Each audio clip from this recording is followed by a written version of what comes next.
that I don't run away, I don't parry and counter, but I roll into a deeper relationship with my partner. I just roll right into that. That clears my mind of the notions of attacking and defending. Now, like I said, as a beginner, it's okay to think about these things, attacking and defending. What if this, and what if that, and how to work that. Nothing wrong with that. But that can't be held onto as a strategy for learning Aikido. It's a way to let your body learn some maneuvers, let yourself get comfortable with motion and turning and entering, and let your mind free up from certain lack of confidence, low confidence, low self-esteem, fears. I mean, just any little bit of self-defense from any style would give you confidence. Aikido will too, but we don't want to address it as self-defense because it takes us away from Aikido. Okay. So I did Ariminagi last time. Is there another move somebody would like to see? We're currently working, the technique of the month is Shihonage at Evolve. So that would be interesting to me. Okay. Oh, I was just going to ask for that. Shihonage, here we go.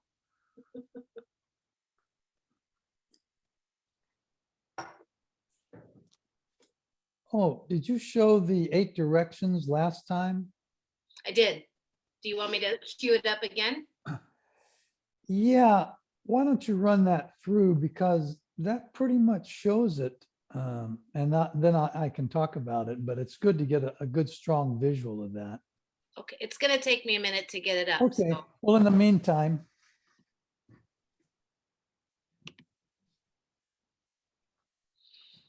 get the footwork in here.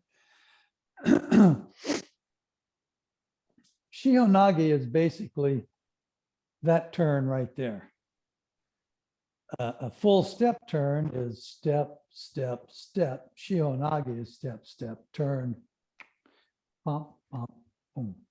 So if I have the hands, how does that relate to the sword?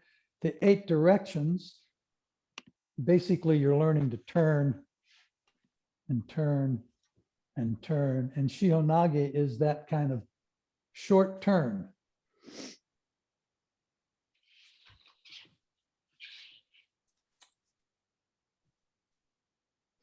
I like to play with it from Yokomenuchi because you get the downflow here. Energy continues this way. As I stop, focus that way. Wow. And then when I come back, the sword leads. Like that.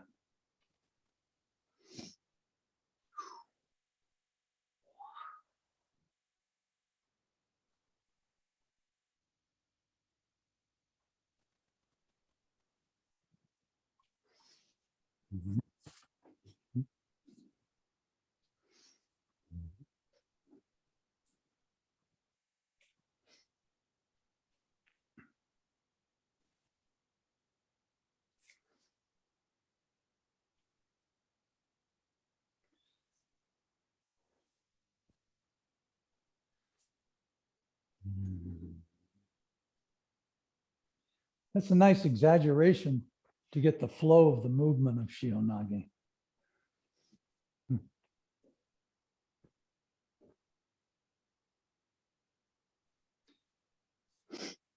It might help if you begin facing away from us, Sensei.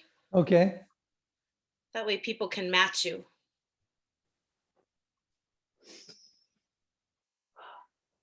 Let's see, here we go.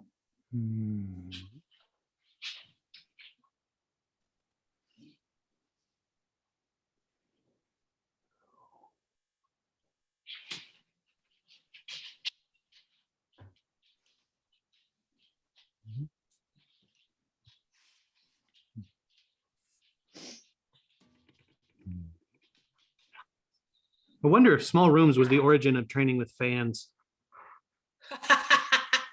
What's that? Oh, you just put yourself on mute, Dan. I wonder if small rooms were the origination of samurai training with fans. Instead of their bokken. I've already told everybody a lot of times that my insurance does not cover items in your house or people.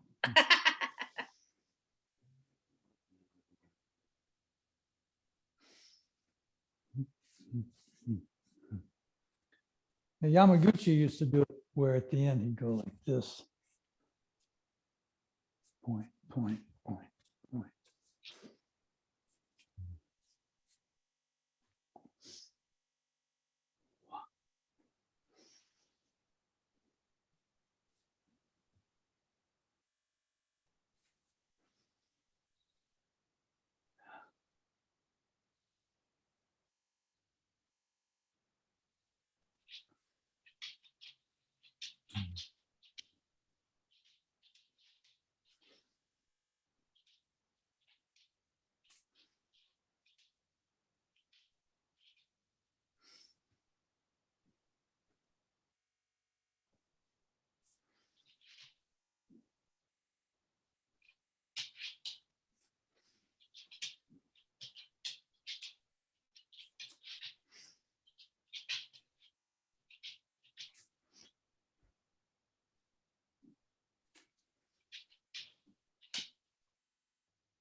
Now, Shihonage, like all the other moves in Aikido, begins with linear engagement.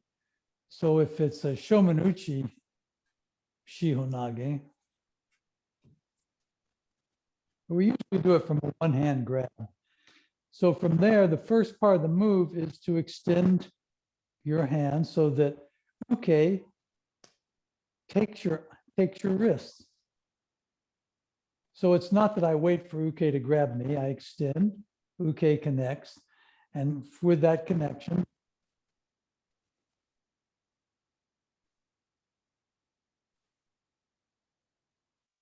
so the move begins forward, and then the move. All the moves begin with linear engagement.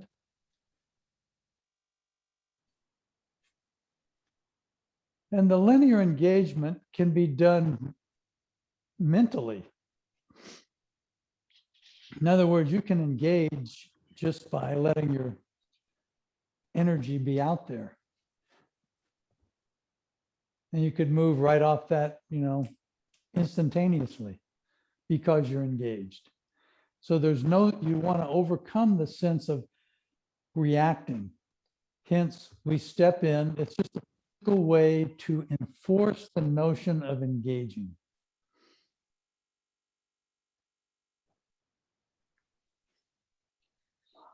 Sensei, is there any difference as if somebody grabs cross hand or same side? Is there any difference in your response? Well, there'll always be slight differences. But really the basics of the move is, in here. So when my hips rotate, it's like I rotate you also. Everything rotates together. So if it's a cross hand grab, everything rotates like that, come under and down. Same side, everything's going to rotate. There's going to be a different motion, but different relationship of arms and hands and feet, but the hip work is going to be the same. So I'm exaggerating the hip work now.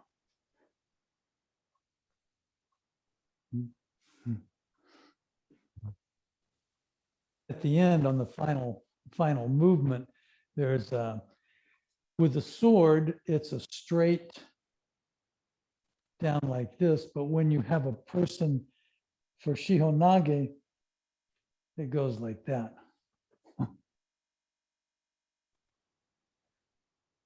But you shouldn't do that except with people who really know how to roll well. That's a pretty hard throw.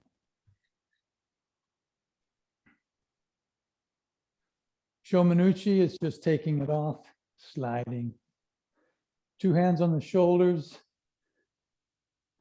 You know, one of the people I practiced with a bit in Tokyo, only You have to step a little closer, step a little closer. Your mic's, yeah, there you go. yeah. I was saying one of the people I worked with in Tokyo only did Shihonage. No matter how you attacked him, he turned it into Shihonage. Had a lot of fun with that. Okay, any questions, comments?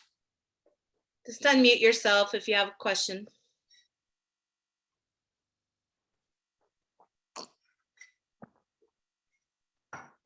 Nobody? All right.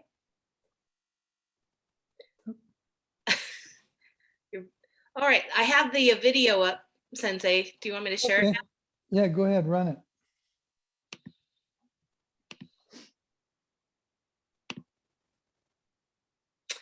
If your video is glitchy, turn off your camera.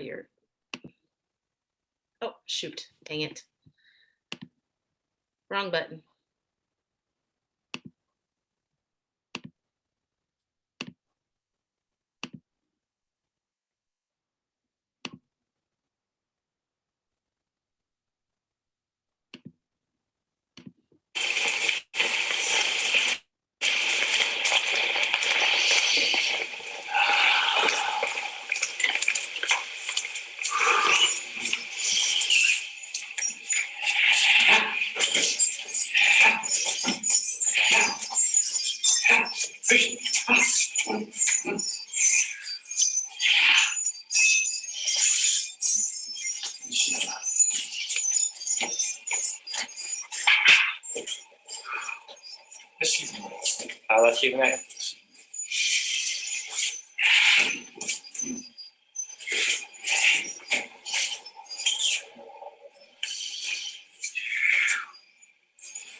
Well, that about sums it up in terms of the technique, doing it by yourself. Maybe you can show us 1 or 2 specific practices that we can, because you went through a lot of different attacks, and just something that we can simply do over and over again for a minute to kind of get it in our body. Okay.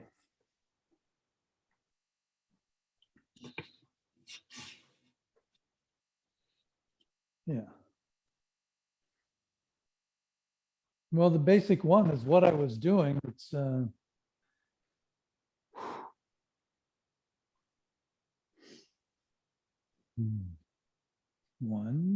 2, 1, 2, turn, cut.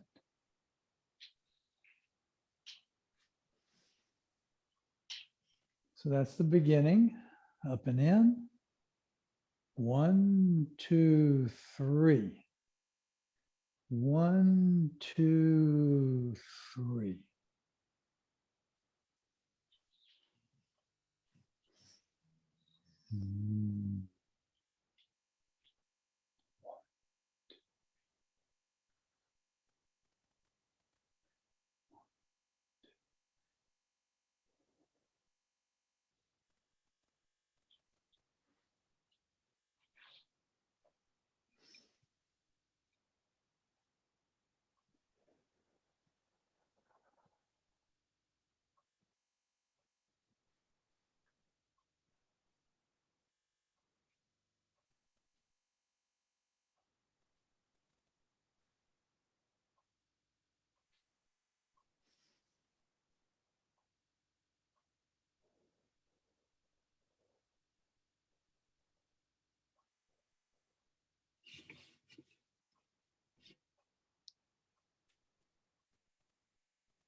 Hmm.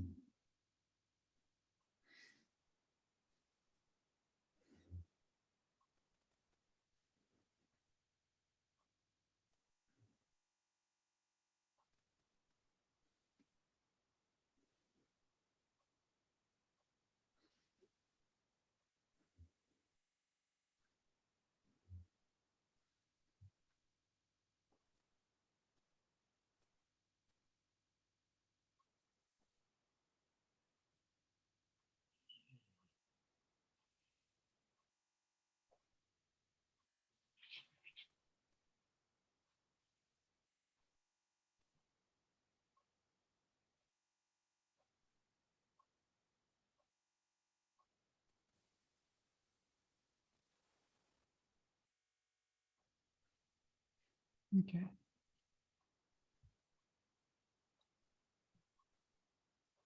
How did that one work for you? Any comments or questions for Sensei? Did that one work all right for you, Brandy? That it was amazing because I saw everybody who's on video settle into it.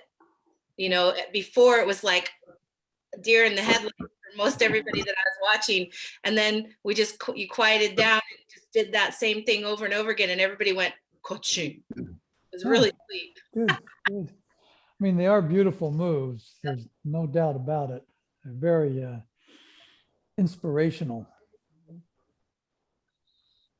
And I love to talk about energy and how it just reminds me that form follows energy. So when you step in with a positive energy, or not that there's negative energy, but when you step in with energy and you have a flow, form's going to follow that flow. So Yeah. if you're the one in the interaction that has the positive energy flowing, the partner is going to follow. See, Like it. yeah, it's good. See, I was stuff. listening all those years. Wasn't paying very good attention, but I listened. Yeah. No, you just accumulated enough hours on the mat. It literally just sank in. It wasn't about Yeah, listening at all. against my best efforts. Dan was the quintessential mat rat. I was like, I can't be there 100 hours a week. I just can't do it, Dan. Sorry. Well, you got to live where the dojo is and you got to work there. So, Yeah. you learned eventually. So now you're doing it. I haven't quit yet.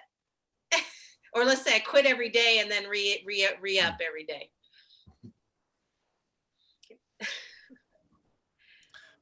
Sensei, it's Jean in Vancouver. For your technique for the form, do you usually go out and back, so basically 180, or do you sometimes go a stronger rotation, actually maybe even 270 degrees for the return part? I've seen some instructors rotate more than what you're doing now. So do you have a view on that, or is it dependent on the reaction of your partner? It does depend mostly on your partner. When I if I'm only completely by myself, I'll get very carried away with this Shihonage business and be taking it to all kind of different degrees on the angles. Right. But for training purposes, I'm keeping it kind of formal. But yes, there are many different angles to work at, including on the way of the takedown, where you can use pivots or not use pivots. And all good. A lot of variation there and quite a bit of fun to play with different variations, especially between working Shihonage as a 180 plus turn for the takedown. And so to do that without a pivot is quite a challenge. It means you got to have some fleet feet to make that happen with no pivot, which is fun to do, but not required. But yeah, there are a lot of different degrees on that angle. Okay. Yeah. Thank you. You're welcome. Also, I typically don't do Ura version very much, mostly the Omote. The Ura is so automatic that, you know, I rarely practice it, but I remember somebody kind of threatening me one time, and Ura was just automatic, just pop, done. So although I practice Omote all the time, actually use Ura. Could you walk us through each one, Uda and Omote? What's that? Could you walk us through Uda and Omote? Okay.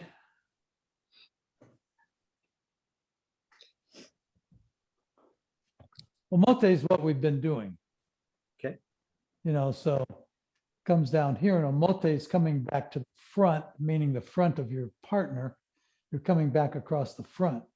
On Ura, it comes here, and I'm going to go beside and spin that way. So Ura.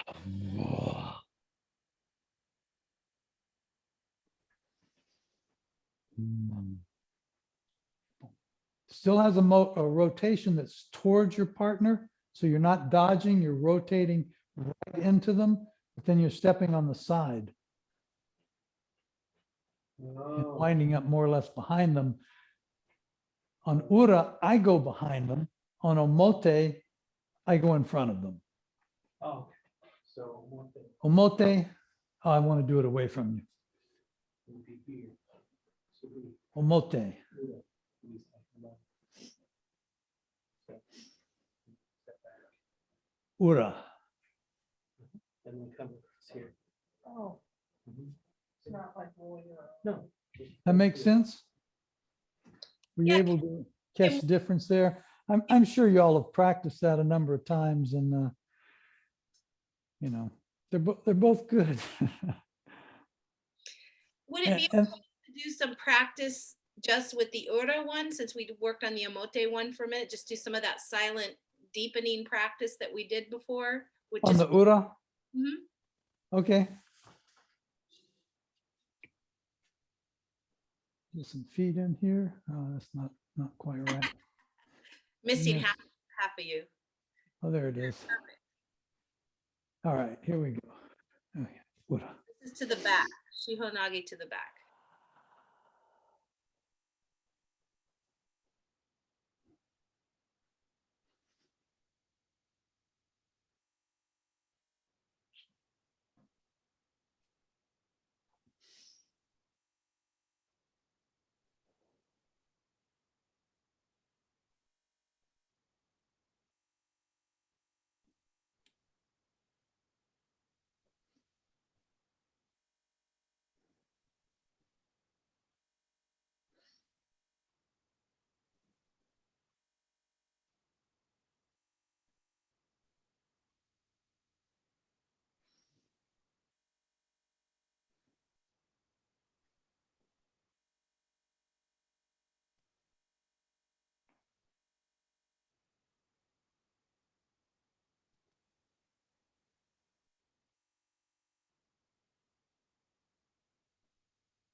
I can see that this is a very good practice for balance, the Ura version.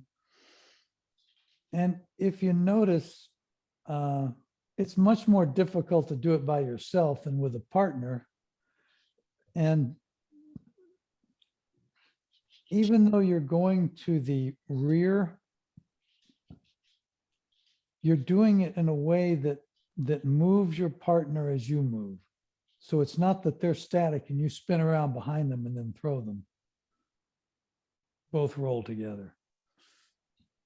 And you can see that, I'll do it one time, point it out. So from here, although I'm going over there, it starts out by the hip turn like this, and that moves my partner so that I don't actually have to go as far, and the Ura will turn, it'll be about here, will be sufficient instead of a whole 180-degree turn. It'll be less than 180 because I've made a rotational entry that engages and brings my partner with me and doesn't leave them there. Yeah, it brings them along. And because of that, the what seems like a long way to go becomes fairly short because their movement cuts down the distance that you need to go.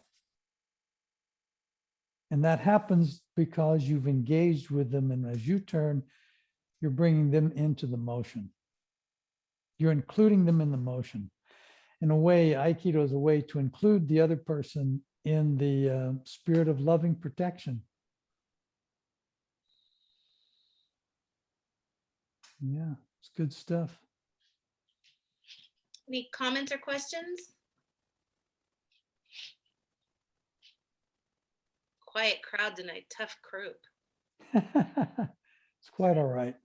I had a quick question. It's a little bit more of a sort of technical question. I know we're not trying to get into that so much, but as part of Shihonage here, when you're doing your cuts, the downward cut is very obvious. I was wondering when you do your when we do the omote version, well, either omote or ura, when you're doing the pivot, are you actually imagining cutting upwards as well? Oh yeah, great fun to make a good cut upward. Actually, in truth, you can only emphasize one cut or the other, the up cut or the down cut at the end. And you can try it. You can't do them both. You don't have the capacity to relocate your balance to do them both. But really, the up cut is the main one. The throwing cut is in terms of the technique, it's a really secondary. If you've made a good swing up, the person is on the way down before you ever engage the downstroke. So got it right? Yeah. Here, that's the main one right there. That stroke. And it would be a cut. Hands would stay close to the head. Point would be out there. And if you really load up on this one, you don't have time to make a load on the next one. And it wouldn't be necessary in terms of Aikido technique. Person would already Isn't that, be if already you're looking at, way down. sorry, Go if ahead. you look at the body psychology of that, the upcut takes uke where they can't go physically. So the energy is in such a high spiral that their body is trying to reach that, but they can't. And then the down cut is the resolution of that. It gives them safety. So the body goes, oh, thank you, and drops into it. That's what I think of. That's right, Dan. That's very good. Yeah, no, that's good. Thank God, thank you. Did that answer your question though? Yes, it does. That makes sense. Thank you. Yeah, I love those uppercuts. I do a good bit of practice. I'll show you. It goes like this. I just keep going with it. 1, 2, 1, 2, 1, and then back. Love those. Add another Saburi, Mark. There we go. I mean, it's just, to me, it's a blast to have all that energy come up right here in the middle and yet out on the point at the same time. Lovely practice. Yeah.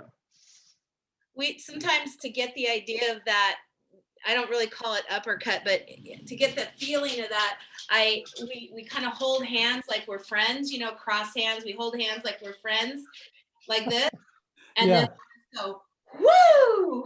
It's Yeah, yeah.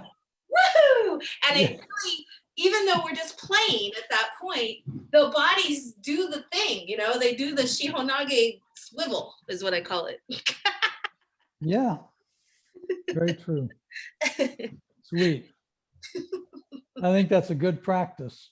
The Shihonage swivel. Yeah, well, all the things that help us move away from the notion of fighting and understand that our theme is natural movement, a natural response, and that if I'm reading it right, the philosophy of O Sensei and Aikido is that it is natural for us to be safe. We don't have to work at it. We don't have to do anything special. It is our nature. Now, the reason we have to learn Aikido is because of problems in our thinking and habits in our life that have led us to a belief that we have to struggle to survive. We have to fight to survive. Fighting is how you survive. No, cooperating is how you survive. And when you cooperate with energy, with your own energy, with energy of other people, your surroundings, survival is a given. So if it's natural for us to be safe, there's no reason for us to knit our brow and tighten up with that attitude. You can still tighten all your muscles and you can still move, you know, with a lot of tension and force, have a blast without the notion of fighting. That brings me to a question I have just on a personal note for you. So many teachers that I've come across who've trained any time at all in Japan, whether it was with O Sensei or O Sensei's direct students, or even now, they come back or they present the weapons so like it's so serious, and it cracks me up because I don't see too many people going around the streets with samurai swords or even sticks. I mean, I just don't see that. Maybe I'm not in the right crowd, but I'm just saying. And so I wondered, just on a personal note, how you came out of Japan different, with a different thinking. Are you aware of that process for yourself? I would say, you know, I made a habit of reading the writings of O Sensei.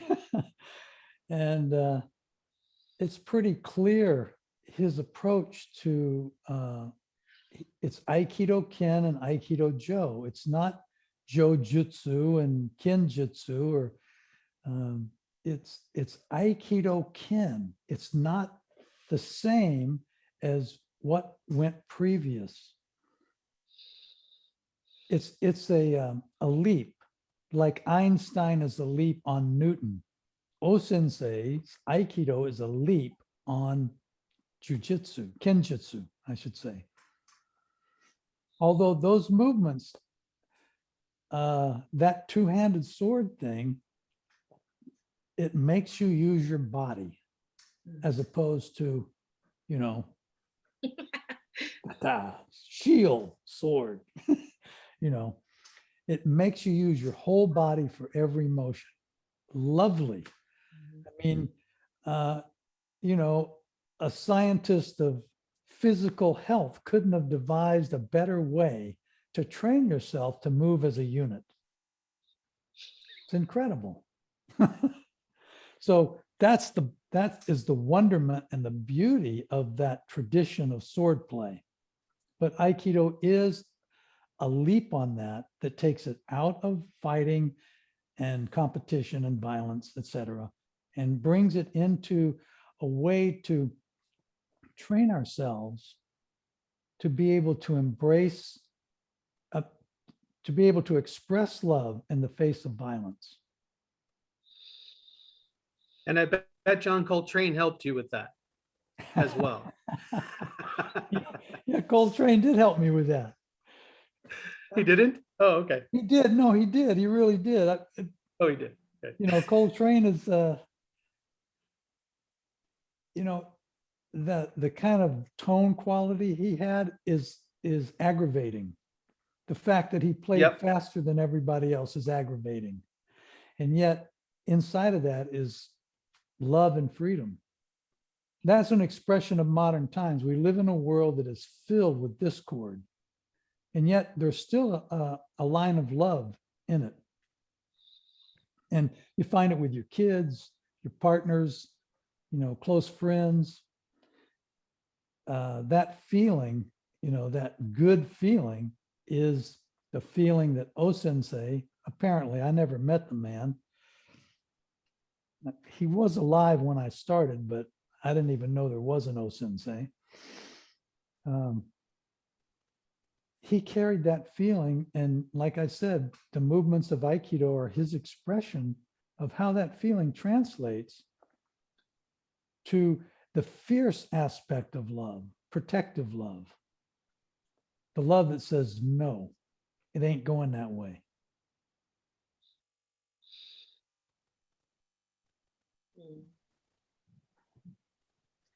Sensei, you talked earlier about practicing with someone whose favorite move was Shihonage. Yeah. I'm wondering, you know, as you're talking about Aikido as an expression of love, do you have favorite moves over the years, and have they reflected a change in what you value in Aikido over time? I'm just going to answer yes, is my experience of John with that. Like every few years, like, what? We're doing that now?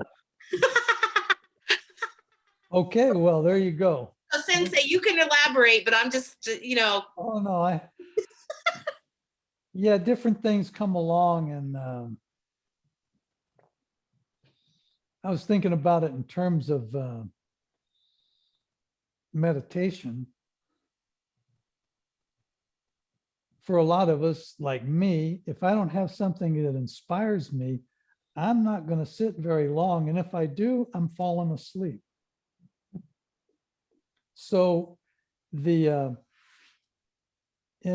Japan, they had two schools of Zen, Soto and Rinzai. Soto were the meditators, and they got really good at meditating. In fact, they could sit for hours. Rinzai said meditation, so what? They were more creative and inventive. They used the koan system, like what's the face of your, what is your face before your parents were born? Or who is the one who does not accompany the 10,000 things? Trying to answer those kind of questions. So they worked more on a kind of intellectual inspiration, whereas the Soto people worked on sitting still and being quiet. And so I've always been more inclined toward that Rinzai system, where I need something to get me going. And that changes and techniques change. Yeah. Ariminagi is, I always go back to Ariminagi because it's so beautiful. And actually the sword work aspect that I showed you last week, I didn't really get that until a few years ago. You know, I just didn't get it. I worked other parts, but that particular thing, the clarity, that level of clarity in terms of moving off the line and staying completely connected to your partner, that, because, you know, what I showed is the slow motion version. But when O-sensei does it in his old age, it's like this. It's dink, just a little swoop, and he's in, and the other person's gone by. But it's, yeah, I like that. So, and also more recently, I've articulated the footwork more, slowed things down another level, even though I did some before. And I just find more and more elegance in the movements. So yeah, changing as you go along, I'd say definitely so. Thank you.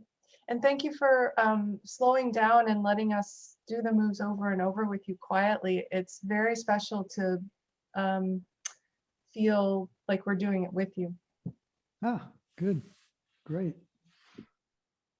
Yeah. So Sensei, I'm experiencing a physical condition with my feet where I can no longer really do a square. So the down cut where you would ordinarily land and kind of be a square or cube, it's, you know, it's a little like standing on water and constantly doing this. And what I've been working on lately is just letting that continue into another circle. And that's great for the dance and stuff like that. I'm wondering, that doesn't, I mean, it doesn't really matter, I don't think, but it doesn't really harm the technique, right? To continue on into a circle after where the square would be, just let the spiral roll, right? No, it doesn't, not at all. You're on the right track. You just go with what's there. And yeah, I think that's a good plan right there. Thank you. In fact, our limitations are, you know, that's an inspiration. Yeah, It's a negative one, but it really still. is. Yeah, I don't want to feel unstable. Exactly, Or exactly. fall on your butt. If I keep moving the feet, they're less unstable. Yeah. Double Yeah. negative. Thank Well, you. aside from, even Yamaguchi wasn't that great. There was one mentor I had in Tokyo. He wasn't a teacher there, but he had the light feet like O-sensei. If you watch O-sensei, he's bouncing around. He got light feet. I mean, he knows how to lock it in and, you know, come to a dead stop and be heavy. But other than that, he's on the go. You know, he's rolling along with those feet. One of the things I notice when I watch O-sensei's videos is, and this could be me and, you know, me projecting, but there's always a lot of enthusiasm, or that's how I call it, what I call enthusiasm. He's just enthusiastic. He's just like, it looks to me like the story I tell in my head is he's absolutely enraptured and joyful to be there in that moment. And that has inspired me over anything that I've seen, you know. Yeah, I totally agree. I'm mindful of time. We're about done. So if you had something that you wanted to share, please go. Right.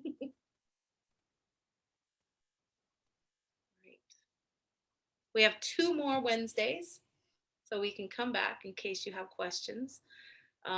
Any requests for next week, for technique for next week from anybody, especially you quiet people? You know, you guys can always chime in. More Wednesdays? 2 more Wednesdays. No, I said that's my request. More Wednesdays. Oh. More John. More John. Hi, Jim. Hey, it's really delightful to see you, John. I really have missed you. Aw. Hey, Jimmy, you still got those houses in Florida? I do. You want one? No. But next time you come out this way, let me know. No, I will. I will. You're in Georgia still, right? Yeah. Yeah. And Dan, thank you for helping me with the IT on this. I couldn't figure out how to get on last week. Well, I'm a professional technician and it was a facepalm moment for me too. So it was like, oh Yeah, my God, I missed it. I blame Sarah. You know, she used to hit me in the head a lot. So I told her it wouldn't make me smarter, but it made her so happy. You know. Well, I don't know if you know it, Jim. You and I are neighbors now. You're out in what, San Ramon now? No, Where- I'm still in Fremont. Oh, Fremont. Oh, okay. I thought you were in San Ramon. Yeah. All right. Where are you now? In Pittsburgh. In Pittsburgh still. Okay.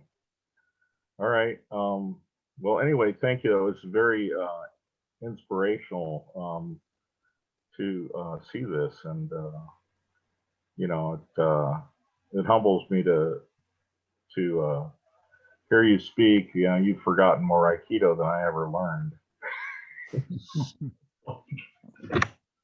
Okay. Thank you, Jim. Yeah. Yeah. Nice to see you. Anyone else? All right, let's just go ahead and have John, if you have any last words, and then we'll just stand up and bow out together. Just one bow. What do you think? Okay, ready? We'll bow out. Just a little. Thank you very much. Thank you, Sensei. Well, I got the site. Right. Arigatou gozaimashita, Sensei. Yeah, that too. Yep, all that Japanese stuff. All of Yeah. that. All right, good night. Good night, you guys. Okay. Good Thank you night. very much. Thank you, Brandy. Thank you. Thank you, Brandy. Come on back. Thank you, Kim. Thank you. Nice to see you. Thanks, John. Thanks, Good to Sensei. see you too. Thank you, John Sensei.